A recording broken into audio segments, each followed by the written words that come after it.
Sveicināti! Gribēju padalīties šodien ar domu jūs ar to, kas ir mīlestība. Es te domāju par to un nācu pie slēdziena, ka mīlestība ir vienkārši būšana ar tēti. Es jau esmu to runājis, bet es gribēju padalīties ar to, ka mīlestība viņa maina mūsu sirdi. Visvairāk, ko viņš grib izdarīt. Bībele ļoti daudz tieši runā par sirdi. Mēs visi to lasām ikā, bet kas tad ir mainīt sirdi? Mainīt sirdi nozīmē vairāk un vairāk būt viņa tūmā un saņemt viņa mīlestību. Jo nekas cits mūs nevedīs uz priekšu kā viņa mīlestība. Nevar būt nekas cits labāks par mīlestību. Tāpēc arī cīņa vislielākā ir par šo mīlestības ienākšanu mūsu sirdī. Pēdējā laikā man ir atnākusi viena milzīga doma, kura ir personiska mana kļūda izdarītā pagātnē. Bija cilvēks, kas man mīlēja no visas sirds, bet es to nenovērtēju. Tajā laikā es tikko vēl nebiju pat pieņēmis Kristu, es nezināju, kas ir. Padomju laiks, jūs paši zinat, tie, kas ir dzīvojuši viņā. Bija laiks, kad runāja maz par mīlestību, runāja maz par vispār par tādu lietu kā mīlestību. Tu daudz, kas bijis, kādreiz padalīšos par savu dzīvi, paliecināšu, es domāju, kaut kādā brīdī. Bet tā doma ir tā, tad, kad iepazīstamies Jēzu, mēs tiešām cenšamies būt tuvāk viņam, bet mēs nespējam to izdarīt.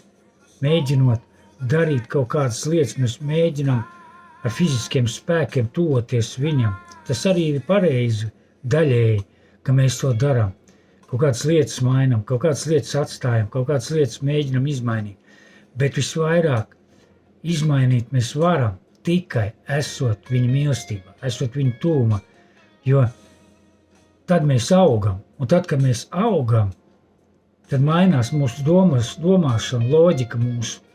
Un mēs loģiski sākam izspriest to, ka tas, ko mēs darām, brīžiem nav pareizi.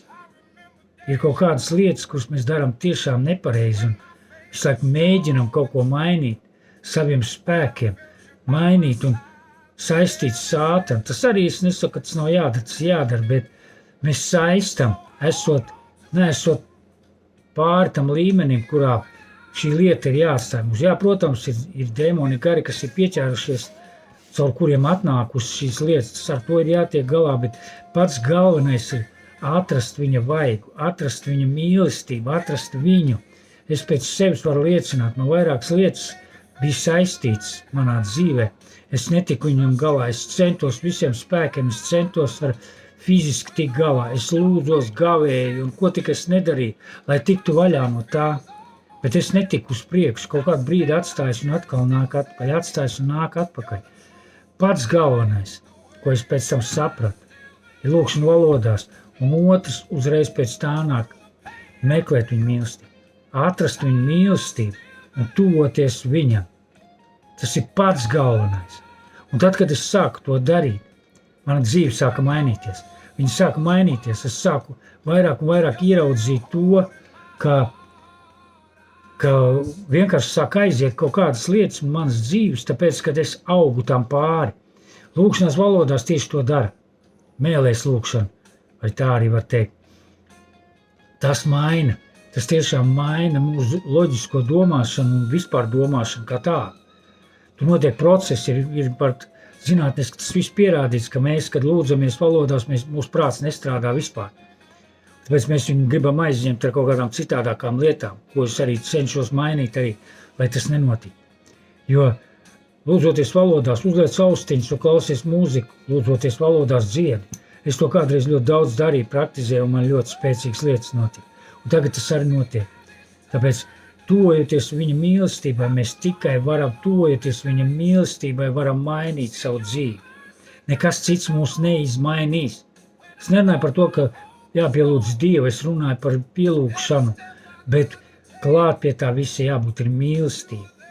Mīlestības izpratne, sapratne, kas tas ir vispārībā, kaut cik saprast to. Protams, mīlestību izprast nevar.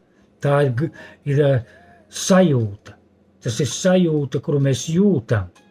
Un paskaidrot viņu, mēs tikai Bībelē varam atrast, kas ir patiesa mīlestība. Un izjūtot viņu, mēs nevaram paskaidrot, bet mums ir ļoti labi. Mēs pēc kaut ko meklējam, pēc kaut kā ilgojamies, labi ilgojamies, patīkami ilgojamies ar tikšanos. Es to sajūtu ar tēvu, kad es pie viņa nāku, es sajūtu šo mīlestību viņu. Un es novēlu katram no mums, lai tiešām šī mīlestība tiek atnāk pār mums, lai mēs viņu sajūtam un lai maina mūsu domāšanu. Tāpēc es svētīju katru no jums un tiešām pateicos tēvam par to, ka viņš maina mani. Un es ticu, ka maina arī jūs uz mīlestības pusi, jo tikai mīlestība var mainīt. Tas ir viss, ko es varu pateikt. Meklēt mīlestību. 1. Korintiešiem 13. nodaļa tieši par mīlestību runā. Un iesaku katram viņu klausīties, iesaku katram viņu lasīt un iedziļināties tādā. Es neiedziļinājos sākumā vispār tādā. Es vienkārši lasīju šīs te vietas par mīlestību, tieši mīlestības raksturs, kas ir mīlestība. Un tas man maina. Tā ir cīņa, bet tā ir patīkama cīņa, kurā mēs uzvaram. Un tad, kad mēs viņu uzvaram, mēs ļoti spēcīgi izmainamies. Es svētīju katru no jums, lai jums jauka diena un esat svētīgi.